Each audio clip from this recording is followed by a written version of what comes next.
The effects of climate change in the region continue to bite. Uganda could lose much of its forests by 2050 because of the growing demand for charcoal.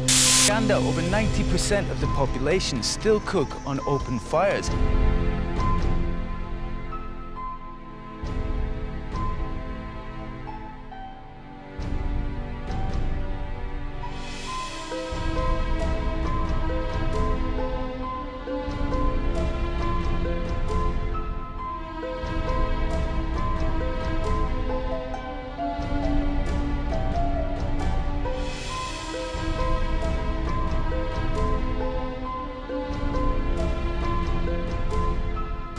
I know it's danger, and the whole world knows it's danger. It is very dangerous to the environment.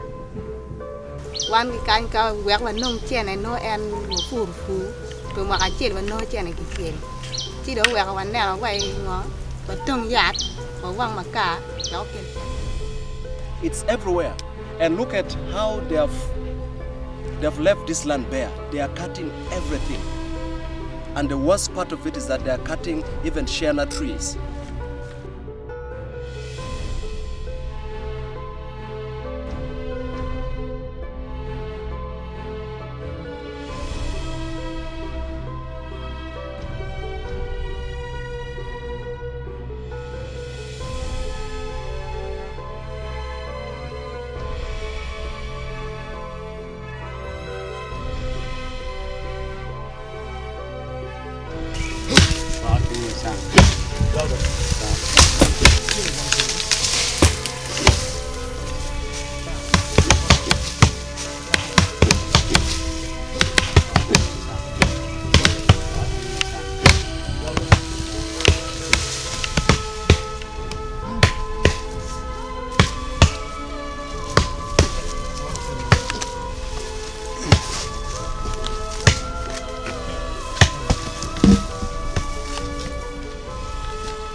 Yes, the charcoal you found us burning. When burning, we cut down big trees. We then cut them into small logs. Then we pile them up just as you found us doing.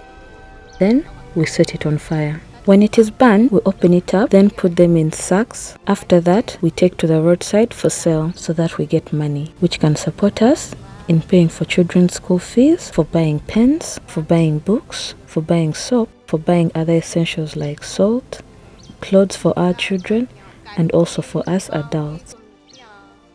For us to get money here, we have to go and dig. In a year, we get money once. That's why we resorted to cutting trees, so that we burn charcoal, which can bring money in our hands quickly.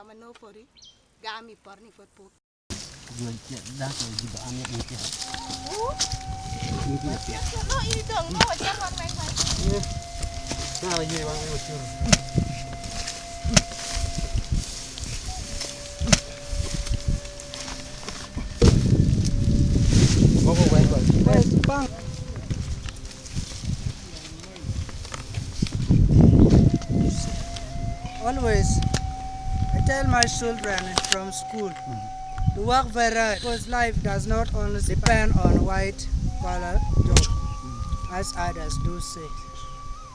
So I also believe like that. I'm doing this kind of work as my part-time because my real work is teaching during the working days. Although this work is dirty, but I'm doing it to supplement on my salary. Yeah, which needs your mind to be creative in getting other resources that can help you.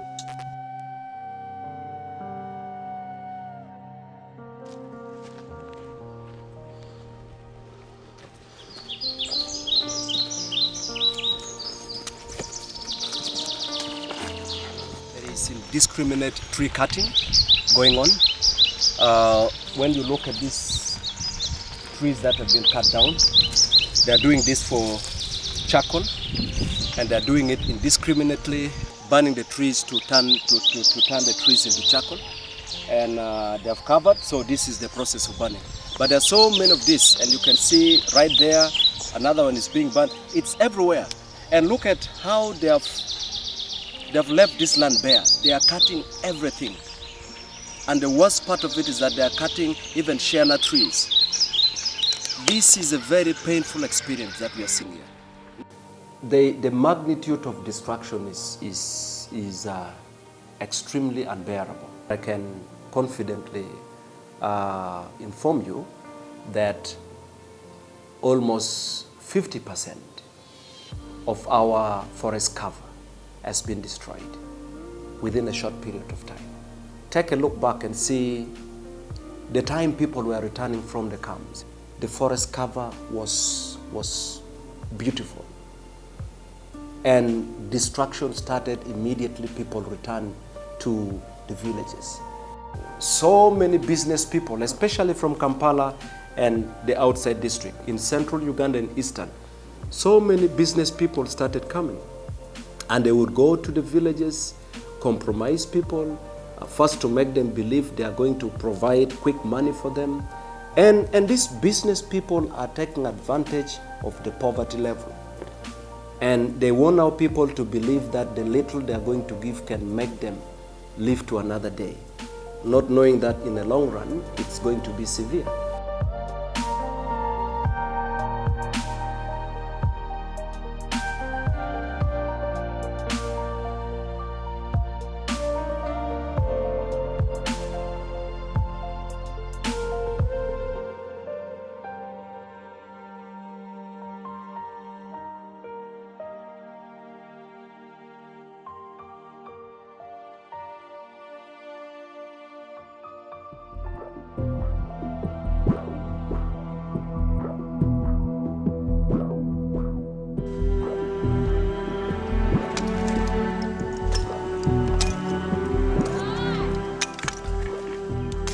The life in settlement is best for us because we have a lot of challenges facing us.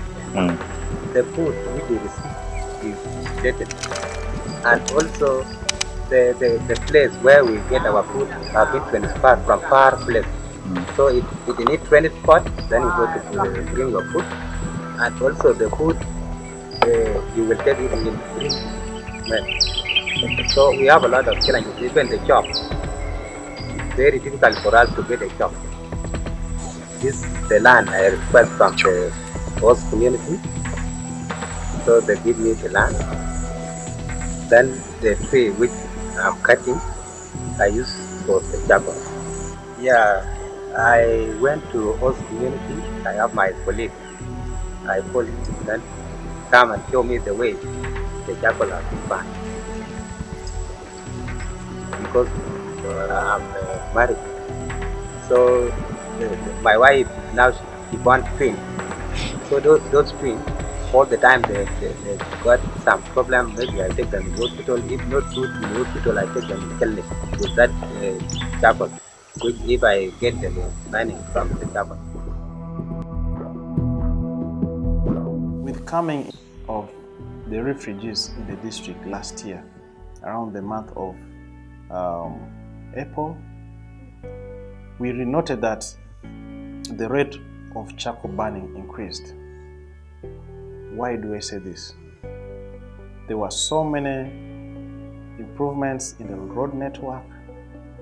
The population grew up so highly, and we have trucks who go up to Palabek-Ogili. Others use the other road going to Gulu via Palaro, and others come through Palabek. So along these roads, the people began serious charcoal burning activities, right from Palabek game up to the settlement camp. And then also the trend, it changed in December last year. The refugees themselves also began burning charcoal, including the host communities. So what I can say is that currently, the charcoal burning is really on the rise. You find that you don't know who are burning more, because it's kind of like the business it has boomed. The charcoal rose from, it used to be like 10,000 shillings per bag, but right now as I talk, it is 20,000 shillings per bag from Palabek-Ogili. And this charcoal Most of them, they are loaded and taken outside the districts. Some go up to Kampala, Gulu, and the neighboring districts. So I must say that this vice has really increased.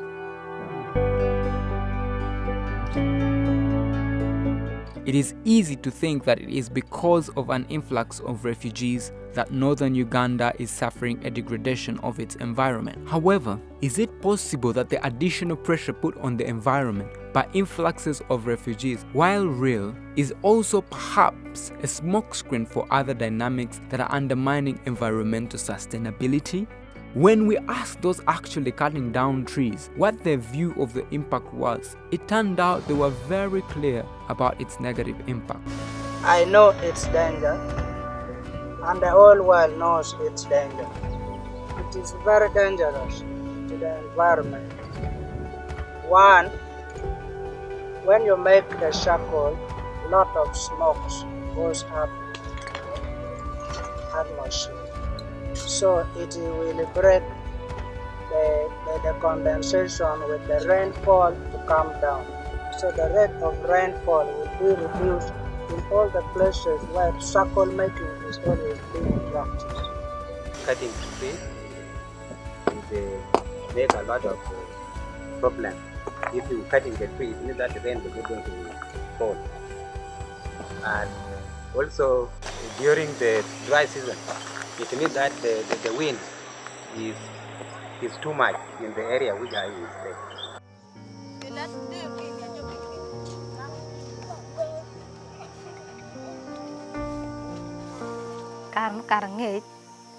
In the past, we used to live well because the atmosphere was cool and also diseases were not many.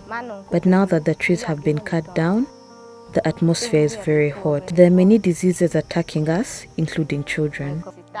And also the children are being attacked by evil spirits because of the different tree species that have been cut down. You will hear a child who was normal all of a sudden shouts out loudly. So when you go to carry the child, you find the child so stiff. Nowadays, this is happening quite often. In the past, these sorts of things were not there at all. People are suffering.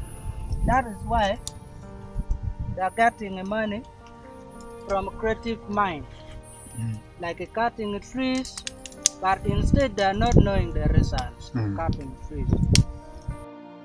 It is not enough to simply spot the poverty. It is necessary to ask, who is feeding off this poverty?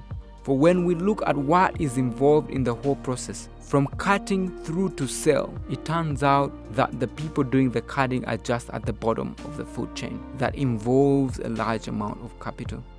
The kind of production that they are doing is really not sustainable, because you find that the kind of facilities they use for producing the charcoal kilns, they use the local methods where they just cover with soil. And then also the trees, once they harvest the trees, they cut it with the whole stem, in that there's no regrowth of these trees. There are some trees that used not to be cut, like the shea tree. Right now, they are cutting it. And this vice also, it increases as people even open their land for agricultural purposes. So you find that when they're opening their land, for example, in sim cultivation, most people have to clear the trees within the garden to ensure that the shades don't disrupt the seedlings. So you find that they cut whichever trees. Uganda has laws that are intended to protect the environment, but there seems to be nothing that cannot be overcome by a bribe, including bribes to those charged with enforcing those laws. Ironically, it seems it is those in positions of leadership who are most often complicit in taking bribes to allow the rules to be broken. These bribes are worth paying and are factored into the cost of the whole process. Even with huge bribes along the way, the profits are so vast that it is well worth paying the bribes. The cost of charcoal at point of production is between 10 and 20,000 Ugandan shillings for a sack. The cost to the consumer in other parts of the country is between 60 to 100,000 Ugandan shillings for a sack. So many police officers, so many, even politicians who are involved in this. Politicians starting from the lowest level, even here in the sub-county, the chairman LC3, Repeatedly, we have got reports from the community that is involved in cutting logs and charcoal, and this has to stop.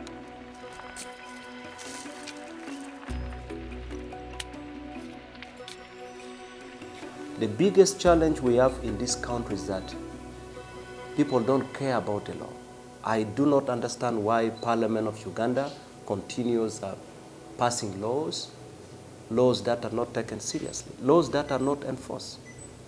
We have the National Environment Act, we have the National Forestry Act, we have different agencies of government. We have NEMA, we have the Ministry of Water and Environment, we have the police, we have the executive, we have parliament, and it pains when we have got clear laws that should help us to do things rightly, and we just see things happen and we don't care. The weather pattern has become extremely unpredictable. Farmers are beginning to feel the real pinch of that. Last year, Oetieno Dam, which is the main source of the water we drink in town, for the first time in over, I don't know how many years, 50 years or so, for the first time it got dried off. And there was no water in Gulu for almost a month.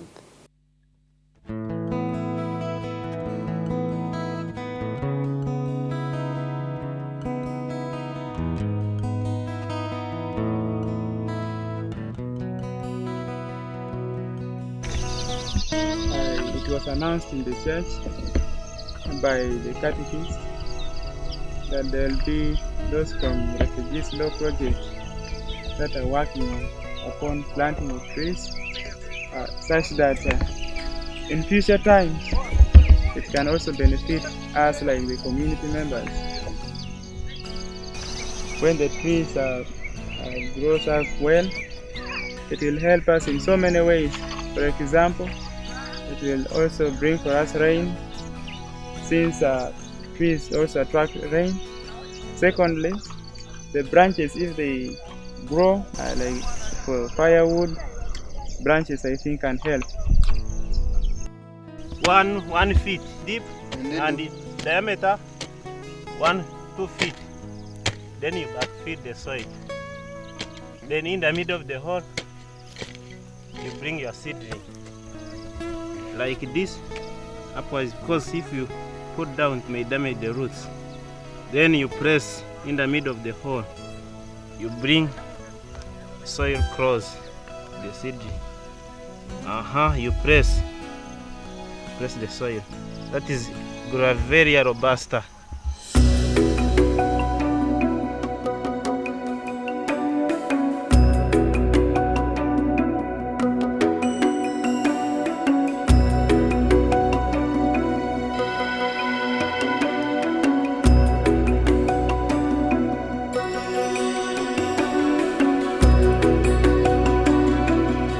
Urge the government of Uganda to look at options of subsidizing the energy prices.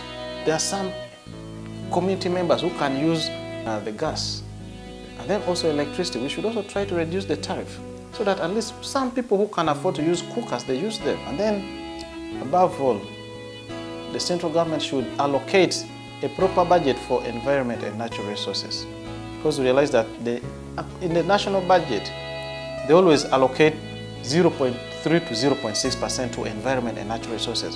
And in natural resources, there's also water, of which water consumes a lot of money.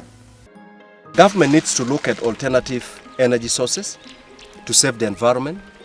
That includes looking at the possibility of promoting fast-growing trees. I'm told in Kenya, the Kenyan government is heavily investing in trees that grow faster, and farmers are supported deliberately to use those trees for charcoal, while the indigenous trees are supported. Look at the Shiana trees that are being cut. Very expensive trees. Something that would give a lot of money to this country. And then we also need to look at other alternative energy sources, like reducing taxes on gas, and looking at innovative ways like making briquettes. And we need to invest heavily in educating the population to understand the dangers of having this kind of destruction. People here are not understanding, but in the next few months, people will be starving. Next year there will be no rain, and the farmers will not be able to do much. We will have famine.